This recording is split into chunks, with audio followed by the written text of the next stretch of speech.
রমজানের বিশেষ গুরুত্বপূর্ণ আমল হলো সকল হারাম সকল পাপাচার গুলো এই মাসে বিশেষভাবে বর্জন করে চলা। যদি সেটা কেউ না করে তাহলে তার এই রোজার কোনো অর্থ হতে পারে না। খুব গুরুত্বের সাথে ইস্তেগফার করা, আল্লাহর কাছে গুনাহ মাফ চাওয়া। কারণ আপনারা জানেন রমজান মাস এসেছে আমাদের গুনাহগুলোকে মাফ করাবার জন্য। রমজান মাস এসেছে আমাদেরকে জাহান্নাম থেকে মুক্তির পরোয়ানা পাইয়ে দেওয়ার জন্য।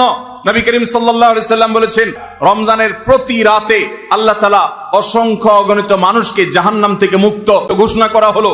এই আল্লাহর ফরমান ইলাহি তিনি জারি করতে থাকেন, বহু মানুষকে আল্লাহ তাআলা মুক্ত ঘোষণা করেন। একজন ইমানদার বান্দা এই আল্লাহর তাআলার সাধারণ ক্ষমার অফার নেওয়ার জন্য তিনি চোখের পানি ফেলে দোয়া করবেন। তিনি বিভিন্ন সময় দোয়া করবেন, আল্লাহ রমজান মাস চলছে, এটা গুনাহ মাফ করানোর সময়, এটা গুনাহ মাফ করার সুবর্ণ সুযোগ। আপনি আমার গুনাহগুলো মাফ করে দিন, আমার ভুল ত্রুটি মাফ করে দিন। সারা বছর আমি অনেক পাপ করেছি, আল্লাহ আপনি আমাকে ক্ষমা করে দিন। আল্লাহর কাছে মাফ চাইতে হবে। নবী করিম সাল্লাল্লাহু আলাইহি সাল্লাম বলেছেন, যে ব্যক্তি রমজান পেয়েছে অথচ তার গুনাহ মাফ হয় নাই, সে ধ্বংস হোক। নবী সাল্লাল্লাহু আলাইহি সাল্লাম আমিন বলেছেন।